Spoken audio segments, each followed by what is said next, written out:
कि हम जहाँ पे वर्क प्लेस में काम करते हैं तो हर इंडस्ट्री में, हर फैक्ट्री में, हर जगह पे पॉलिसी होती है फर्स्ट एड के हवाले से। आज का जो हमारा टॉपिक है rescue and first aid procedure, ये सारी चीज़ें मैंने लिखी हुई है, लेकिन इसमें ये है कि टॉपिक हमारा रेस्क्यू एंड फर्स्ट एड। एक बंदे को हमने रेस्क्यू कर लिया, जैसे उस दिन हम वो डेमो भी दे चुके हैं, आप लोगों को याद होगा कि बंदे को लेके कैसे जाना है वर्क प्लेस से। अगर आपका बॉडी बेहोश हो जाता है, डैमेज हो जाता है, ठीक है, उसके बाद आपने फिर वहाँ पे जाके फर्स्ट एड कैसे देना है, ये आज हम बात करेंगे, ठीक है। फर्स्ट एड में अगर वो बेहोश हुआ है तो आपने सीपीआर देनी है, लेकिन अगर आपको पता है तो ठीक है, नहीं तो मेडिकल टेक्नीशियन कोई भी हो वो दे देगा। उसके बाद हम एक पॉलिसी जो फैक्ट्री एक्ट पाकिस्तान है उसके तहत पढ़ेंगे कि पॉलिसी उसकी ये है, फर्स्ट एड की पॉलिसी। तो किसी भी वर्क प्लेस में, इंडस्ट्री में, फैक्ट्री में अगर 100 वर्कर्स काम कर रहे हैं तो उसमें एटलीस्ट एक बंदा ऐसा जो बिल्कुल ट्रेन हो फर्स्ट एड के हवाले से, वो लाजमी होना चाहिए, ठीक है। तो मैं उस हवाले से तो नहीं कहूँगा, मैं कहूँगा कि 100 में से कम 2 होने चाहिए, ठीक है। क्योंकि एट ए टाइम अगर 100 बंदे फैक्ट्री में काम कर रहे हैं तो लाजमी नहीं है कि 100 एम्प्लाई 100 के 100 ही आएंगे। हो सकता है वो जो एक बंदे वो भी शार्ट हो गया तो किसी को फर्स्ट एड करना ही नहीं आया तो फिर प्रॉब्लम है, ठीक है। और बंदे की जान कीमती होती है, तो इस वजह से बैकअप रखना ज़रूरी होता है। तो 100 वर्कर्स में से कम 2 बंदे फर्स्ट एडर होने चाहिए, लाजमी, वेल ट्रेन, ठीक है। ऐसे नहीं ये बस टी के टेबलेट दे दिया और ये पट्टी लगा दी, फुल ट्रेन होता है, ठीक है। उसके बाद हमारा टॉपिक सीपीआर की तरफ जाएगा, cardio pulmonary resuscitation. Cardio pulmonary resuscitation मसनूई बहाली तनफ़ुस हो हरकत क़ल्ब। अगर किसी को कार्डियक अरेस्ट हो जाता है, यानी हार्ट अटैक हो जाता है, दिल का दौरा पड़ जाता है या कोई बेहोश हो जाता है, तो उस सूरत में ये चीज़ करनी पड़ती है, सीपीआर का अमल रिपीट करना पड़ता है, ठीक है। अब सीपीआर की डिमॉन्स्ट्रेशन तो मैं आप लोगों को दे देता, लेकिन वो सीपीआर की जो डिमॉन्स्ट्रेशन है वो ज़िंदा बंदे के ऊपर नहीं दे सकते। उसके लिए एक डमी चाहिए और एक अप्रूवल होती है उसकी बाकायदा उस सेशन की, तो वो तो हम नहीं कर सकते, लेकिन मोटा मोटा आप लोगों को मैं बता देता हूँ कि उसमें होता क्या है।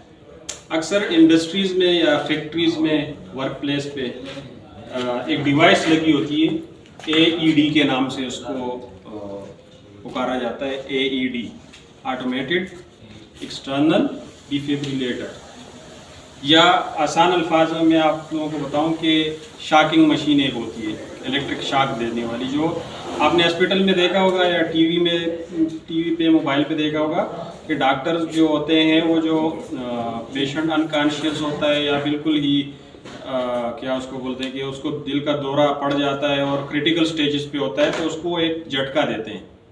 2 पैड्स होते हैं ना उनके हाथ में, उससे वो झटका जो देते हैं वो असल में ये AED कहलाती है। AED वो अच्छा वो अलग है, लेकिन जो फैक्ट्रीज़ में या कहीं पे फर्स्ट एडर के पास होती है वो थोड़ी सी अलग है। उसके ऐसे पेज की तरह वो होते हैं 2 जो डिवाइसेस है, ठीक है। फिर उसको ऑपरेट किया जाता है सेल्स के थ्रू। उसकी जो बैटरी है, सेल्स वो होते हैं, वो बाकायदा चार्जिंग के ऊपर अपनी पोस्ट पे लगी होती है। जब ज़रूरत पड़ती है तो उसको उतार के पेशेंट को लगा के उसको फर्स्ट एड दिया जाता है, ठीक है। अच्छा, वो जो है वो हमारा सेकंड स्टेज है। पहले स्टेज पे सीपीआर हमने कैसे करना है, हमने खुद करना है, डिवाइस से नहीं करना। या अगर हमारे पास डिवाइस नहीं है या अगर है भी तो पहले नंबर पे हमने खुद करनी है। सबसे पहली बात तो ये है कि मरीज़ की पोजीशन देखनी है, पोजीशन और उसकी कंडीशन देखनी है। कंडीशन ये है कि अगर सफोकेशन की वजह से बेहोश हुआ है और हम उसको बाहर लेके गए, ठीक है, तो उसको हमने किस तरीके से ट्रीट करना है। और दूसरा ये है कि अगर कार्डियक अरेस्ट हुआ है तो फिर उसको शॉक देना है या पहले खुद उसको जो है सीपीआर करनी है, ये आपने उस टाइम पर डिसाइड करना है। लेकिन आपने टाइम वेस्ट नहीं करना है। अच्छा, बंदा बेहोश है, आप उसको लेके गए फर्स्ट एड पोस्ट पे या असेंबली पॉइंट पे, वहां पे आपने सबसे पहली चीज जो करनी है उसकी पोजीशन सीधी करनी है। अगर उसके मुंह में कुछ गुटखा, चालिया, चिविंगम कोई भी चीज है तो उसका जो एयरवे है वो क्लियर कर देना है, ठीक है। उसके बाद हमारा पहला स्टेप होगा उसमें माउथ टू माउथ रिस्पायरेशन कहलाती है ये चीज। ये जो सीपीआर में पहला स्टेप हमारा है माउथ टू माउथ रिस्पायरेशन, ठीक है। उसके नथने बंद करके उसके लिप्स के ऊपर अपने लिप्स रख के उसको पफ देना है, फूंक जिसको हम बोलते हैं फूंक मारना है। तो उसके जो लंग्स हैं वो ऊपर की तरफ आ जाएंगे, फिर आपने छोड़ देना है, फिर उसको सील करके बिल्कुल लिप्स जो है अपने उसके लिप्स के ऊपर सील करके उसको फूंक मारना है, उसको सांस देनी है, ठीक है। तो फिर वो इस तरह ये आपने 3-4 मरतबा करके फिर आपने अगर उसकी सांस बहाल नहीं होती तो चेस्ट कंप्रेशन शुरू करनी है। लेकिन चेस्ट कंप्रेशन जो है वो अडल्ट्स के, इन्फेंट्स के, चिल्ड्रन के वो अलग है। जो इन्फेंट हैं, जो शीरखार बच्चे होते हैं, जो बिलो 1 ईयर जिनकी उम्र होती है, उनके लिए खाली ये 2 उंगलियों का इस्तेमाल होता है, जो कि ये जो आपका चेस्ट लेवल है, ये जो निपल्स हैं इनसे थोड़ा सा नीचे यहाँ पे 2 उंगलियों का थोड़ा सा कंप्रेशन देनी होती है, ठीक है। और जो 1 ईयर से अबाव होते हैं, 8 साल या 10 साल तक, उनको एक हाथ से ये जो निपल्स हैं दोनों इसके बीच में रख के कंप्रेशन देना होता है। लेकिन आपने ऐसे नहीं करना कि उसकी जो है पसलियाँ और हड्डियाँ तोड़नी, नहीं। ये जो आपका नरम, आपकी हथेली की नरम जगह होती है ना, यहाँ से देनी पड़ती है।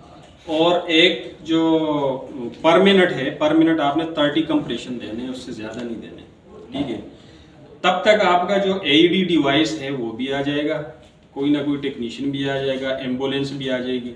लेकिन एम्बुलेंस में भी अगर उसको आप लेके जाते हो तो आपने ये अमल दोहराते रहना है, माउथ टू माउथ से, फिर चेस्ट कंप्रेशन पे आना है, फिर माउथ टू माउथ रिस्पायरेशन, फिर चेस्ट कंप्रेशन। अगर वो चेस्ट कंप्रेशन के बाद आपके पास एईडी है तो उससे 3 झटके दे देने हैं, ठीक है। और जो अडल्ट्स हैं उनके लिए स्पेशली, जो इन्फेंट्स हैं वो तो मैंने बता दिया आपको, और जो उससे थोड़े से बड़े बच्चे हैं वो एक हाथ से, और जो इन्फेंट्स हैं उनके लिए आपने दोनों हाथ मिला के, जो अडल्ट्स हैं उनके लिए दोनों हाथ मिला के आपने कंप्रेस करना है उसके चेस्ट को, ठीक है, ताकि उसकी सांस की बहाली का जो अमल है वो शुरू हो जाए, ठीक है। अब आपका कोई क्वेश्चन तो मेरे ख्याल बहुत सारे होंगे, क्योंकि अगर डिमॉन्स्ट्रेशन हम ना दें तो इस तरीके से समझ नहीं आती। लेकिन इतना ज़रूर है कि घर पे या कहीं पे भी कोई इस तरह हादसा पेश आ जाए तो थोड़ा सा आप लोग ये माइंड में रखें कि जो आपने हैंडल करना है ना उस इंजरी को, कैजुअलिटी को, तो आपको जहन में ये चीज़, ये आइडिया होना चाहिए। लगता है अगर तो वो तो जब शूज उतार के सॉक्स वगैरह सैंड आपके पाँव पे रगड़ते हैं, सैंड वगैरह उठा उसके जो आप शाक वाली बात कर रहे हैं वो हमारा अलग टॉपिक है, इंशाल्लाह इन फ्यूचर हम कल परसों हो सकते हैं डिस्कस करें। उस सूरत में मैं मोटा चले वो भी बता देता हूँ। उस सूरत में ये होता है कि आपने उसके जिस्म को वार्म अप कर देना है, रगड़ना होता है, थोड़ा सा वार्म अप करना होता है। कुछ लोग जो ज़मीन में दफन कर देते थे बंदे को यहाँ तक, तो वो तो एक पुराना कंसेप्ट था, मैं भी ठीक था। लेकिन अभी ये है कि उसके जिस्म को गर्म वार्म अप हथेलियाँ रगड़ते हैं और एम्बुलेंस में डाल के फ़ौरन उसको हॉस्पिटल ले जाके उसको ब्लड के वार्म अप के लिए उसको ड्रिप चढ़ाई जाती है सबसे पहले।